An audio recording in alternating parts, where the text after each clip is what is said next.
बड़ी खबर सामने आ रही है। ईरान तनाव में तालिबान की एंट्री नजर आ रही है। तालिबान करेगा ईरान की मदद, अमेरिका को अल्टीमेटम दिया है। ट्रंप की धमकी का जवाब सामने आया है। जी हां, जिस तरीके से अमेरिका और ईरान के बीच तनातनी का माहौल था और दोनों देशों के बीच पिछले दिनों ओमान में परमाणु कार्यक्रम को लेकर बातचीत हुई थी, लेकिन अब तालिबान खुलकर समर्थन में आ गया है ईरान की। मतलब एक मुस्लिम मुल्क दूसरे मुस्लिम मुल्क के समर्थन में खुलकर सामने आ गया है और ट्रंप को, अमेरिका को कड़ी चेतावनी तालिबान की तरफ से दी गई है। किसने चेतावनी दी है, पूरा मामला क्या है और बयान में तालिबान की तरफ से क्या कुछ कहा गया है, इस तमाम मसले पर जानकारी देने के लिए हमारे साथ सोनम जुड़ी है न्यूज रूम से। सोनम, जिस तरीके से ईरान और अमेरिका के बीच तनातनी और उसी बीच अब तालिबान की एंट्री, क्या कुछ बयान आया है? बिल्कुल, यहाँ पर रजत लगातार यूएस और ईरान के बीच जो टेंशन है वो बढ़ती जा रही है, लेकिन अब यहाँ पर एक इंटरव्यू के दौरान तालिबान प्रवक्ता हैं जबीहुल्लाह मुजाहिद, उनकी तरफ से एक बड़ा बयान सामने आया है और उन्होंने सीधे ट्रंप की जो धमकियां हैं, जिसमें लगातार ट्रंप ये कह रहे हैं कि अगर ईरान नहीं मानता है हमारी शर्तों पर तो फिर जो है सैन्य हमला यहाँ पर देखने को मिल सकता है। अब इसी बीच तालिबान प्रवक्ता की तरफ से ये बयान दिया गया है। उन्होंने सीधे तौर पर यह कहा है कि अगर अमेरिका ईरान पर मिलिट्री हमला करता है तो फिर अफगानिस्तान ईरान के लोगों के साथ सहयोग करने और साथ ही सहानुभूति दिखाने के लिए तैयार है। आगे वो बोलते हैं कि ईरान ने अमेरिकी हमले की हालत में अफगानिस्तान से मदद मांगी तो फिर हम उनका साथ देंगे। अफगानिस्तान पूरी तरह से ईरान के साथ सहयोग करेगा। बीते साल जून में इजराइल के साथ 12 दिन की लड़ाई में ईरान विजेता बना था। अमेरिका के हमले का भी ईरान जवाब देगा और जीतेगा। तो यहाँ पर सीधे तौर पर अब तालिबान ने ईरान को अपना समर्थन देते हुए ये बड़ा बयान दिया है और ये अपने आप में महत्वपूर्ण हो जाता है, क्योंकि ईरान और तालिबान के रिश्ते हमने देखा कि इतने कुछ खास अच्छे नहीं है, लेकिन फिर भी जो है तालिबान ईरान का समर्थन करता हुआ यहाँ पर नजर आ रहा है। और ये समर्थन ऐसे दौर में हो रहा है जब हम देख रहे हैं कि अमेरिका और ईरान के बीच जो दूसरा राउंड चल रहा है वार्ता का, वो यहाँ पर देखने को मिल रहा है। बातचीत होनी है और न्यूक्लियर डील को लेकर बातचीत होनी है। ईरान झुकने को भी तैयार है। ईरान की तरफ से ये भी कहा गया सोनम कि हम बातचीत के लिए तैयार हैं, लेकिन पहले अमेरिका की तरफ से जो सैंक्शंस लगाए गए हैं उस पर चर्चा होनी चाहिए, उसे हटाया जाना चाहिए, तब हम आगे चलकर न्यूक्लियर डील पर बातचीत करेंगे। बिल्कुल, और ईरान की तरफ से जब ये शर्त रखी गई तो यहाँ पर तालिबान का समर्थन जो है अपने आप में अहम हो जाता है, क्योंकि तालिबान की तरफ से सीधे तौर पर यह कहा गया है कि अफगानिस्तान अमेरिका और ईरान के बीच लड़ाई नहीं चाहता। ईरान के जो न्यूक्लियर प्रोग्राम है उस पर बातचीत के लिए यहाँ पर बैठना चाहिए और बातचीत के जरिए ही इस मामले को हल किया जाना चाहिए। हम बातचीत के पक्ष में हैं, लेकिन ईरान को किसी हमले के खिलाफ अपनी रक्षा का पूरा अधिकार है। तो यहाँ पर लगातार ये सवाल उठ रहे हैं कि जब ईरान ने अपनी शर्तें रखी तो आगे अमेरिका का क्या प्लान होगा। बिल्कुल, लेकिन सोनम, एक और बड़ा सवाल आता है कि ईरान एक मुस्लिम मुल्क है और तालिबान, क्योंकि अफगानिस्तान में उसी का शासन चल रहा है, तो एक मुस्लिम मुल्क के समर्थन में उतरा है।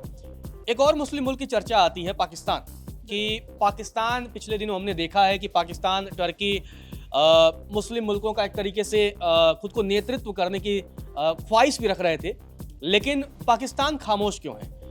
क्योंकि जिस तरीके से, क्या वो अमेरिका के साथ जिस तरीके से उनकी डील चल रही है, मुनीर और शाहबाज लगातार ट्रंप के चरणों में लेटे नजर आते हैं, वो मसला है या कुछ और मसला है पाकिस्तान की खामोशी का? बिल्कुल, यहाँ पर पाकिस्तान की खामोशी पर तो सवाल उठ ही रहे हैं, क्योंकि ईरान और अफगानिस्तान, अब जो अफगानिस्तान ने ईरान का समर्थन किया वो इसलिए अहम है क्योंकि दोनों देश दरअसल एक लंबा बॉर्डर साझा करते हैं। ईरान जो है शिया देश है और इसी के साथ अगर हम बात करें अफगान तालिबान की, तो वो सुन्नी विचारधारा को मानता है। तो ईरान में जो अफगान शरणार्थी हैं उनके मुद्दे पर भी हालांकि दोनों के बीच जो है रिश्ते तनावपूर्ण बने हुए हैं। इसके बावजूद तालिबान ने अब ईरान का समर्थन दिया है, जिसके बाद लगातार ये सवाल उठ रहे हैं कि जब तालिबान ईरान के समर्थन में है तो पाकिस्तान आखिर क्यों खामोश है? पाकिस्तान की खामोशी के पीछे क्या कारण है?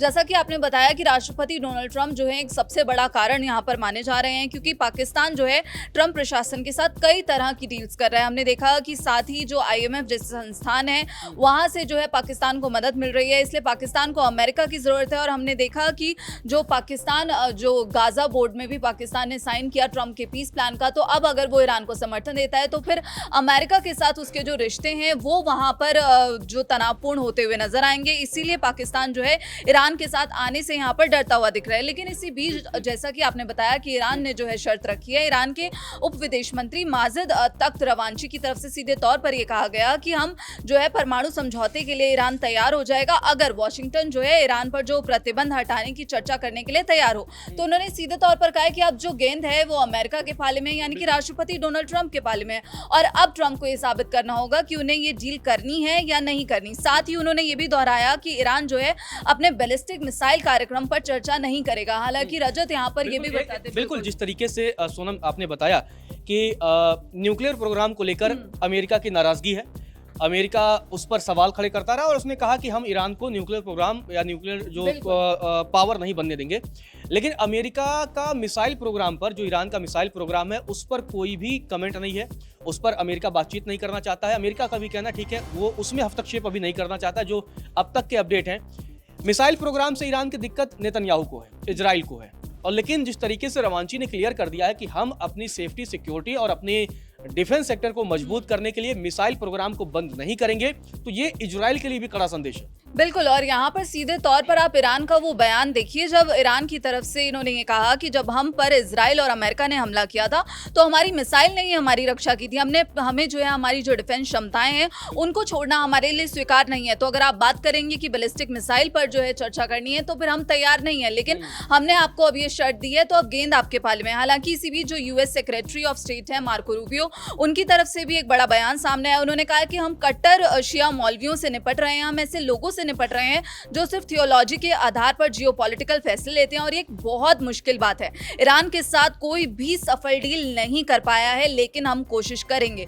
तो यहाँ पर ये बयान सीधे तौर पर अब ट्रंप प्रशासन की तरफ से आया। और यहाँ पर हम देख रहे हैं रजत, जेनेवा में जो बातचीत हो रही है, वहीं अगर हम दिसंबर के ट्रंप के बयान को याद करें तो उन्होंने सीधे तौर पर यह कहा था कि इजराइल के जो प्रधानमंत्री हैं बेंजामिन नेतन्याहू, उन्होंने ये साफ कहा था कि अगर अमेरिका और ईरान के बीच कोई समझौता नहीं होता है तो फिर वो ईरान के बैलिस्टिक मिसाइल कार्यक्रम पर इजरायली हमले का समर्थन करेंगे।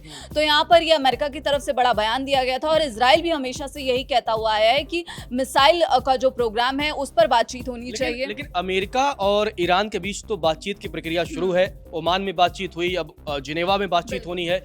लेकिन इजराइल एक ऐसा देश है जिसका ईरान के साथ ज्यादा दुश्मनी रही है, और ईरान और इजराइल के रिश्ते हमेशा से तल्ख रहे हैं, और इजराइल की मदद के लिए ही अमेरिका एंट्री करता है। तो अगर इन केस ईरान और इजराइल में तनातनी बढ़ती है, इजराइल अगर इन केस इस जंग के मैदान में कूदता है, तो उस समय अमेरिका का क्या स्टैंड होगा, क्योंकि अब अमेरिका बातचीत की टेबल पर है। बिल्कुल, अमेरिका बातचीत की टेबल पर है। हालांकि अमेरिका जो है यहाँ पर सैन्य तैनाती भी जो है बढ़ाता हुआ नजर आ रहा है। वहीं एक रिपोर्ट की बात करें तो इसमें भी ये खुलासा हुआ है, एबीसी न्यूज की रिपोर्ट है, जिसमें सूत्रों के अनुसार ये बताया गया है कि अब अमेरिकी सेना और खुफिया एजेंसियों के भीतर जो है इस पर चर्चा शुरू हो चुकी है कि अगर इजराइल ईरान पर हमला करता है तो फिर अमेरिका उसकी किस प्रकार मदद कर सकता है। और इस बात पर ज्यादा चर्चा है कि अमेरिका सीधा हमला करेगा या फिर नहीं, बल्कि इस पर है कि इजराइल को वो कैसे सहयोग दे सकता है। मतलब अमेरिका इस युद्ध में सीधे नहीं कूदेगा। अगर इजराइल और ईरान के बीच तनातनी होती है, वो इजराइल की मदद जरूर करेगा, जैसा 2025 के उस छोटे से युद्ध के दरमियान हुआ था।